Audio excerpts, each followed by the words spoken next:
Hello my dears, welcome to our class. നമ്മൾ ഇന്ന് discuss ചെയ്യാൻ പോകുന്നത് കഴിഞ്ഞ ദിവസം നടന്ന പരീക്ഷ റിലേറ്റ് ചെയ്തിട്ടുള്ള ചോദ്യമാണ്. കാഞ്ചൻജംഗയെ കുറിച്ചുള്ള വിശേഷണങ്ങളിൽ ശരിയായ പ്രസ്താവനകൾ കണ്ടെത്തുക എന്നാണ് പറഞ്ഞിരിക്കുന്നത്.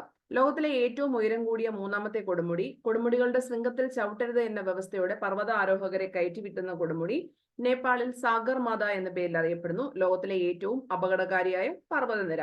വളരെ സിമ്പിൾ ആയിട്ടുള്ള ചോദ്യമായിരുന്നു, എല്ലാവർക്കും കിട്ടിക്കാണും. ചിലരെ സംബന്ധിച്ചിട്ട് രണ്ടാമത്തെ പോയിന്റ് അറിയാത്ത ഉള്ളത് കൊണ്ട് ചിലപ്പോൾ കിട്ടിക്കാണതില്ലായിരിക്കും. അപ്പൊ അങ്ങനെയുള്ളവരെ സംബന്ധിച്ചിട്ട് ഇതിന്റെ കണക്റ്റഡ് ആയിട്ടുള്ള പോയിന്റ്സ് നമുക്ക് പഠിച്ചു വെക്കാവുന്നതാണ്. ഓക്കെ, അപ്പം അടുത്തായിട്ട് നമ്മൾ പറയാൻ പോകുന്നത്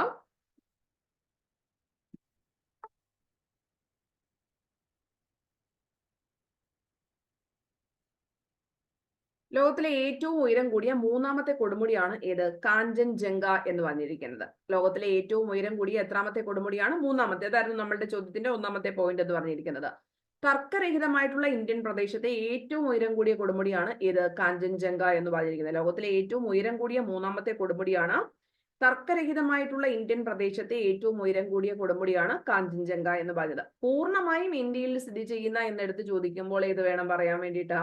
കാഞ്ചൻജംഗ. പൂർണ്ണമായും ഇന്ത്യയിൽ സ്ഥിതി ചെയ്യുന്ന ഉയരം കൂടിയ കൊടുമുടി എന്ന് ചോദിക്കുമ്പോൾ കാഞ്ചൻജംഗ വേണം പറയാൻ വേണ്ടിയിട്ടാ. ഈ കാഞ്ചൻജംഗ എന്ന പദത്തിന്റെ അർത്ഥം മണ്ണിലെ 5 നിധികൾ എന്നാണ്. കാഞ്ചൻജംഗ എന്ന പദത്തിന്റെ അർത്ഥം സ്വർണം, വെള്ളി, രത്നങ്ങൾ, ധാന്യങ്ങൾ, പുണ്യപുസ്തകങ്ങൾ. ഇവയാണ് ഈ പറഞ്ഞിരിക്കുന്ന 5 നിധികൾ എന്ന് പറഞ്ഞിരിക്കുന്നത്. മഞ്ഞിലെ 5 നിധികൾ എന്നാണ് കാഞ്ചൻജംഗ എന്ന പദത്തിന്റെ അർത്ഥം. സ്വർണം, വെള്ളി, രത്നങ്ങൾ, ധാന്യങ്ങൾ, പുണ്യപുസ്തകങ്ങൾ എന്നിവയാണ് അവ. അടുത്ത പോയിന്റ് എന്ന് പറയുന്നത് കൊടുമുടിയുടെ ശൃംഖത്തിൽ ചവിട്ടരുത് എന്ന വ്യവസ്ഥയോടുകൂടി മാത്രം പർവ്വത ആരോഹകരെ കയറ്റിവിടുന്ന കൊടുമുടി ഏതെന്ന് ചോദിച്ചു കഴിഞ്ഞാലും ഏതാണ്? കാഞ്ചൻജംഗയാണ്. കൊടുമുടിയുടെ ശൃംഖത്തിൽ ചവിട്ടരുത് എന്ന വ്യവസ്ഥയോടുകൂടി മാത്രം പർവ്വത ആരോഹകരെ കയറ്റിവിടുന്നത് എവിടെയെന്ന് ചോദിച്ചു കഴിഞ്ഞാല് ഈ പറഞ്ഞിരിക്കുന്ന കാഞ്ചൻജംഗയിലാണ്. 5 കൊടുമുടികൾ ചേർന്നിട്ടാണ് കാഞ്ചൻജംഗ എന്ന് പറയുന്നത്. 5 കൊടുമുടികൾ ചേർന്നതാണ് കാഞ്ചൻജംഗ. കൊടുമുടിയുടെ ശൃംഖത്തിൽ ചവിട്ടരുത് എന്ന വ്യവസ്ഥയോട് കൂടിയിട്ട് മാത്രം പർവ്വതാരോഹകരെ കയറ്റിവിടുന്നതും കാഞ്ചൻജംഗയിലാണ്. ഹിമാലയത്തിലെ രണ്ടാമത്തെ ഉയരം കൂടിയ കൊടുമുടിയാണ്. ഹിമാലയത്തിലെ രണ്ടാമത്തെ ഉയരം കൂടിയ കൊടുമുടിയാണ് കാഞ്ചൻജംഗ എന്ന് പറഞ്ഞിരിക്കുന്നത്. ഇനി ഇത് കൂടാതെ ഹിമാലയത്തിലെ പ്രധാനപ്പെട്ട കൊടുമുടികൾ ഞാൻ ഹൈറ്റിന്റെ അനുസരിച്ചിട്ട് ഓർഡറിൽ എഴുതിയിരിക്കുന്നതാണ്. അത് കൃത്യമായിട്ട് നിങ്ങൾ പഠിക്കാൻ പറ്റുമെങ്കിൽ പഠിച്ചു വെച്ചിരിക്കണം. ഹിമാലയത്തിൽ മാത്രം കാണപ്പെടുന്ന കൊടുമുടികളാണ്. മൗണ്ട് എവറസ്റ്റ്, കാഞ്ചൻജംഗ, മഗലു, ധൗലാഗിരി, നംഗപർവ്വതം, അന്നപൂർണ, നന്ദാദേവി, കാമേത്, നഞ്ച ബറുവ ഇവയാണ് ഹിമാലയത്തിലെ പ്രധാനപ്പെട്ട കൊടുമുടികൾ എന്നറിയപ്പെടുന്നത്. ഇപ്പൊ മൗണ്ട് എവറസ്റ്റ്, കാഞ്ചൻജംഗ, മഗലു, ധൗലാഗിരി, നംഗപർവ്വത, അന്നപൂർണ, നന്ദാദേവി, കാമേത്, നംജ ബറുവ ഇവയാണ് പ്രധാനപ്പെട്ട ഹിമാലയത്തിലെ കൊടുമുടികൾ എന്ന് പറയുന്നത്. അപ്പൊ കൊടുമുടിയുടെ ശൃംഖത്തിൽ ചവിട്ടരുത് കാഞ്ചൻജംഗ. എത്ര കൊടുമുടികൾ ചേർന്നിട്ടാണ്? 5 കൊടുമുടികൾ ചേർന്നിട്ടാണ്. എത്രാമത്തെ ഹൈറ്റ് ആണ് ഹിമാലയത്തിലെ നോക്കുന്നു? രണ്ടാമത്തെ ഹൈറ്റ് ആണ്. ലോകത്തിലെ എത്രാമത്തെ ഹൈറ്റ് ആണ്? മൂന്നാമത്തെ ഹൈറ്റ് ആണെന്ന് ഓർത്തത്. ഹിമാലയത്തിലെ രണ്ടാമത്തെ ഉയരം കൂടിയ കൊടുമുടിയാണ് കാഞ്ചൻജംഗ. മൗണ്ട് എവറസ്റ്റ്, കാഞ്ചൻജംഗ, മഗലു, ധൗലാഗിരി, നംഗപർവ്വതം, അന്നപൂർണ, നന്ദാദേവി, കാമേത്, നംജ ബറുവ ഇവയാണ് പ്രധാനപ്പെട്ട ഹിമാലയത്തിലെ കൊടുമുടികൾ എന്ന് പറയുന്നത്. ഇനിയും അടുത്തായിട്ട് ഒരു കുറച്ചുകൂടെ പോയിന്റ് പഠിക്കാം. ഇപ്പൊ നമ്മുടെ ചോദ്യത്തിനകത്തുണ്ടായിരുന്നു കാഞ്ചൻജംഗയെ പറ്റിയിട്ട് ശരിയായിട്ടുള്ളത്. നേപ്പാളിൽ സാഗർമാത എന്ന പേരിൽ അറിയപ്പെടുന്നു. ആരാണ്? എവറസ്റ്റ് ആണ് നേപ്പാളിൽ സാഗർമാത എന്ന പേരിൽ അറിയപ്പെടുന്നത്. ടിബറ്റിൽ എവറസ്റ്റ് അറിയപ്പെടുന്ന പേര് ചോമോ ലുങ്മ എന്നിട്ടാണ്. ടിബറ്റിൽ എവറസ്റ്റ് അറിയപ്പെടുന്ന പേര് ചോമോ ലുങ്മ എന്നിട്ടാണ്. പണ്ട് കാലത്ത് ഈ മൗണ്ട് എവറസ്റ്റ് അറിയപ്പെട്ടിരുന്ന പേരാണ് പീക്ക് 15. എന്ത് പേരാണ്? പീക്ക് 15 എന്നാണ് മൗണ്ട് എവറസ്റ്റ് പണ്ട് കാലത്ത് അറിയപ്പെട്ടിരുന്നത്. അപ്പൊ ഈ മൗണ്ട് എവറസ്റ്റ് എന്ന് പുനർനാമകരണം ചെയ്ത വർഷം ഏതെന്ന് ചോദിച്ചു കഴിഞ്ഞാൽ ഏത് പറയണം? 1865 മൗണ്ട് എവറസ്റ്റ് എന്ന് പുനർനാമകരണം ചെയ്ത വർഷം. 1865. ഇനി എവറസ്റ്റ് എന്ന് നാമകരണം ചെയ്ത ബ്രിട്ടീഷ് സർവേയറുടെ പേരാണ് ആൻഡ്രൂ വോ എന്ന് പറയുന്ന ബ്രിട്ടീഷ് സർവേയർ ആണ് എവറസ്റ്റ് എന്ന് നാമകരണം ചെയ്തത്. അപ്പൊ നോക്കാം, നേപ്പാളിൽ എവറസ്റ്റ് എന്നറിയപ്പെടുന്നത് സാഗർമാതയാണ്. ടിബറ്റിൽ എവറസ്റ്റ് ചോമോ ലുങ്മയാണ്. പീക്ക് 15 മൗണ്ട് എവറസ്റ്റ് എന്ന് പുനർനാമകരണം ചെയ്ത വർഷം 1865. എവറസ്റ്റ് എന്ന് നാമകരണം ചെയ്ത ബ്രിട്ടീഷ് സർവേയർ ആണ് ആൻഡ്രൂ വോ. ഇനി നമ്മൾക്ക് ക്വസ്റ്റ്യൻ ഉണ്ട്. പർവ്വതങ്ങളുടെ രാജാവ് അഥവാ ദയാമീർ എന്നറിയപ്പെടുന്ന പർവ്വതം ഏതെന്ന് ചോദിച്ചു കഴിഞ്ഞാൽ ഏത് വേണം പറയാൻ വേണ്ടിയിട്ട്? നംഗപർവ്വതമാണ്. എന്താണ്? പർവ്വതങ്ങളുടെ രാജാവ് അഥവാ ദയാമിർ എന്ന പേരിൽ അറിയപ്പെടുന്നു നംഗപർവ്വതം. പർവ്വതങ്ങളുടെ രാജാവ് അഥവാ ദയാമിർ. ഇനി മൗണ്ട് എവറസ്റ്റ്, കാഞ്ചൻജംഗ, നംഗ പർവ്വതം എന്നിവ സ്ഥിതി ചെയ്യുന്നത്. ഇപ്പൊ നമ്മൾ മൗണ്ട് എവറസ്റ്റ് പറഞ്ഞിട്ടുണ്ട്, കാഞ്ചൻജംഗ പറഞ്ഞിട്ടുണ്ട്, നംഗ പർവ്വതം. ഈ ഹിമാദ്രിയിൽ, അതായത് ഹിമാലയത്തിന്റെ ഒരു പോർഷൻ ആണ്, അല്ലെങ്കിൽ ഉയരം കൂടിയ പോർഷൻ ആണ് ഹിമാദ്രി എന്ന് പറഞ്ഞത്. അതിന്റെ തൊട്ട് താഴെയായിട്ട് ഹിമാചൽ കാണപ്പെടുന്നുണ്ട്, അതിന് തൊട്ട് താഴെയായിട്ട് സിവാലിക് കാണപ്പെടുന്നു. ഇങ്ങനെയുള്ള സമാന്തരമായിട്ടുള്ള പർവ്വത നിരകളാണ് ഹിമാലയത്തിൽ കാണപ്പെടുന്നത്. അപ്പൊ അതിനകത്ത് ഹിമാദ്രി എന്ന് പറയുന്ന പോർഷൻ, അല്ലെങ്കിൽ ഹിമാലയത്തിന്റെ നട്ടെല്ലാണ് ഹിമാദ്രി എന്ന് പറഞ്ഞത്. ആ ഹിമാദ്രിയിലാണ് ഈ പറഞ്ഞിരിക്കുന്ന 3 പർവ്വതങ്ങൾ. അതായത് ഹിമാലയം എന്ന് നമ്മൾ പറഞ്ഞാലും ആ ഹിമാലയത്തിന്റെ ഏത് പോർഷനിലാണ് സ്ഥിതി ചെയ്യുന്നത്? ഈ കാഞ്ചൻജംഗ സ്ഥിതി ചെയ്യുന്നത് എന്ന് ചോദിച്ചു കഴിഞ്ഞാൽ എന്ത് വേണം നമ്മൾ പറയാൻ വേണ്ടിയിട്ട്? ഹിമാദ്രിയിലാണ്. അപ്പൊ കാഞ്ചൻജംഗ എവിടെ സ്ഥിതി ചെയ്യുന്നു? ഹിമാദ്രിയിൽ സ്ഥിതി ചെയ്യുന്നു. നംഗ പർവ്വതം എവിടെ? ഹിമാദ്രിയിൽ. മൗണ്ട് എവറസ്റ്റ് എവിടെയാണ്? ഹിമാദ്രിയിലാണ് സ്ഥിതി ചെയ്യുന്നത്. അപ്പൊ ലോകത്തിലെ ഏറ്റവും അപകടകാരിയായ പർവ്വതനിര എന്ന് ചോദിക്കുമ്പോൾ ഏത് വേണം പറയാൻ വേണ്ടിയിട്ട്? അന്നപൂർണ. അത് നമ്മുടെ ചോദ്യത്തിനകത്തുണ്ടായിരുന്നു. അപ്പൊ ലോകത്തിലെ ഏറ്റവും അപകടകാരിയായ പർവ്വതനിര ഏതാണ്? അന്നപൂർണ. പർവ്വതങ്ങളുടെ രാജാവ് അഥവാ ദയാമിർ എന്നറിയപ്പെടുന്നു ഏതാണ്? നംഗ പർവ്വതമാണ്. എവറസ്റ്റ് എന്ന് നാമകരണം ചെയ്ത ബ്രിട്ടീഷ് സർവേയർ ഏതാണ്? ആൻഡ്രൂവോ. ഏത് വർഷമാണ് മൗണ്ട് എവറസ്റ്റ് എന്ന് റീനെയിം ചെയ്തത്? 1865. അപ്പൊ ഓൾഡ് നെയിം എന്താണ് എവറസ്റ്റിന്റേത്? പീക്ക് 15 എന്നിട്ടാണ്. ടിബറ്റിൽ അറിയപ്പെടുന്ന പേരെന്താണ് എവറസ്റ്റ്? ചോമോലുങ്മ. നേപ്പാളിൽ അറിയപ്പെടുന്ന പേര് സാഗർമാത എന്ന പേരിലാണ് നേപ്പാളിൽ അറിയപ്പെടുന്നത് എന്ന കാര്യവും ഓർത്ത് വെച്ചേക്കണം. ഇനി ഹിമാദ്രിയുടെ ഉപരിതലം എന്ന് പറഞ്ഞത്, ഹിമാദ്രി അതായത് ഹിമാലയത്തിന്റെ നട്ടൽ, അല്ലെങ്കിൽ ഹിമാലയത്തിലെ ഏറ്റവും ഉയർന്ന പോർഷനാണ് ഹിമാദ്രി എന്ന് പറയുന്നത്. അത് ഏതിനാൽ നിർമ്മിതമാണ്? ഗ്രാനൈറ്റ്. അപ്പൊ നിങ്ങൾ ഇതിന്റെ താഴെ എഴുതേണ്ട കമന്റ് എന്താണ്? ഗ്രാനൈറ്റ് ഏത് തരം ശിലയാണ്? ആഗ്നേയ ശിലയാണോ, കായാന്തരിത ശിലയാണോ, അവസാദ ശിലയാണോ എന്നുള്ള കാര്യം എഴുതുക. ഹിമാദ്രിയുടെ ഉപരിതലം ഏതിനാൽ നിർമ്മിതമാണ്? ഗ്രാനൈറ്റിനാൽ. ഹിമാലയത്തിന്റെ ഭാഗമായി വരുന്ന ഇന്ത്യൻ സംസ്ഥാനങ്ങളുടെ എണ്ണം എത്ര വരുന്നുണ്ട്? 11 വരുന്നുണ്ട്. അപ്പൊ കേന്ദ്രഭരണ പ്രദേശങ്ങൾ എത്ര ഉണ്ട്? 2 കേന്ദ്രഭരണ പ്രദേശങ്ങളാണ് ഹിമാലയത്തിന്റെ ഭാഗമായിട്ട് വരുന്നത്. ഏതൊക്കെയാണ്? ജമ്മു കാശ്മീറും ലഡാക്കുമാണ് കേന്ദ്രഭരണ പ്രദേശങ്ങൾ. ഏതിൻ്റെത്?